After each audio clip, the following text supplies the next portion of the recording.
Okay, now on to the importance of local networks and organisation for health provision. I'm looking at the work of Robert Putnam. His work, Bowling Alone, looked at how the idea of social capital could be used to improve networks. Now, to give you some background on this, at the time Putnam was writing, he's an American sociologist, and there had been a migration from inner cities to the suburbs, leaving areas in the inner city in a lot of American cities, no-go areas, rife with crime and other very bad social problems, and perhaps understandably this reflected in the health outcomes of these individuals. And in fact, what in a broader sense he was looking at was an explanation for why, given the increase in wealth creation in countries like the United States of America and the UK, there is seemingly evidence and ample material to show us just how well these societies do. The skyscrapers reach high and the money seems to slosh around, and yet the health outcomes of these nations have been increased somewhat unevenly, so that there is those communities, people, occupation levels, social classes that are still suffering very poor health outcomes, whereas the rest of society has improvement. So it's looking to explain this, and in the context of a breakdown, shall we say, in local communities that Putnam was writing. Now, the idea of social capital is one about community level capital. And by that, I mean, if you live in a certain kind of community, that there is support available. And if I can demonstrate what I mean by this, if you live in a rundown area, an area where, shall we say, civic pride has depleted, that is, the streets aren't clean, there's broken windows, no-go areas. If you live in a block, the lift smells like a toilet. Everyone becomes more insular. That means they become more individualistic. They don't look to their neighbours. They no longer look after their neighbours. They look to protect themselves and their family, and it's a bit inward-looking. And in these environments, neglect can occur. In richer or better off areas, the converse is true. There is a higher sense of community spirits. The idea of looking out for people in the town or people around you, or if you live in a village, your local villagers, to keep in a sense of care, as it were, on a community basis, in a collective sense rather than an individual sense.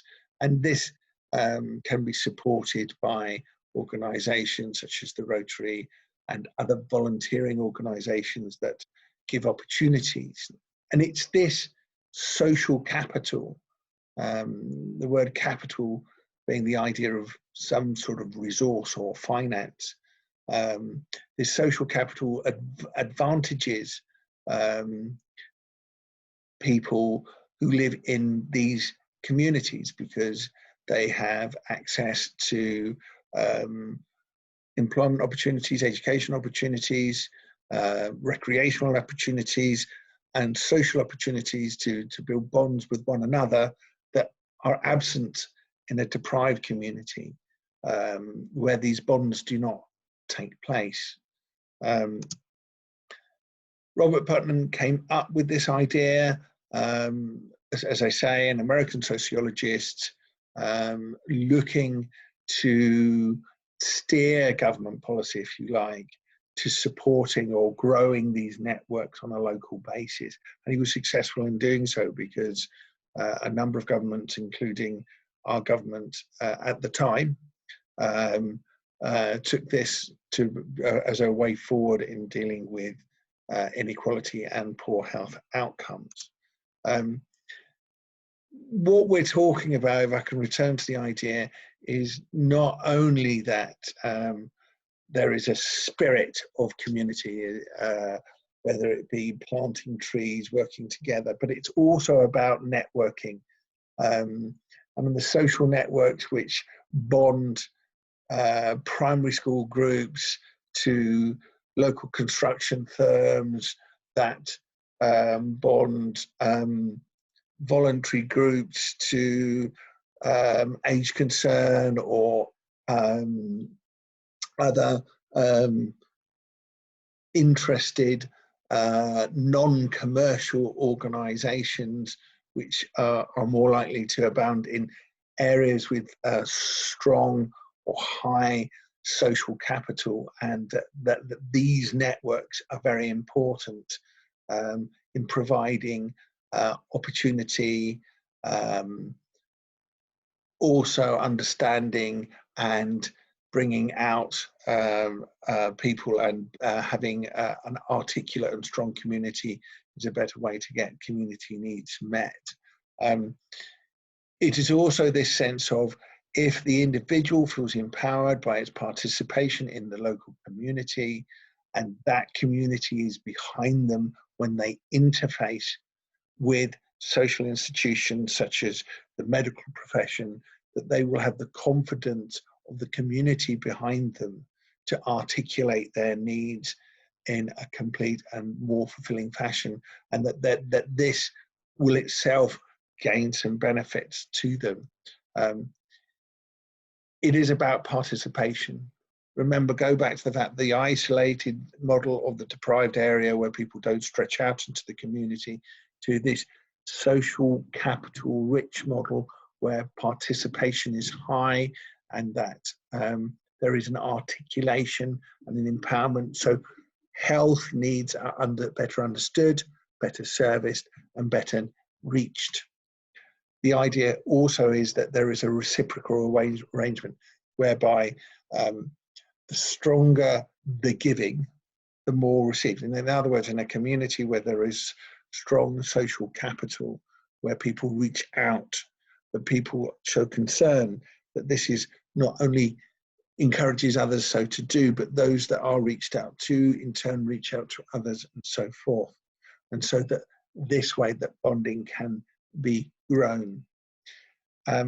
Social exclusion, that feeling of isolation, the difficulties people can face in a community where they don't feel bonded, where they don't feel the spirit of connection with others, can in itself lead to negative health outcomes.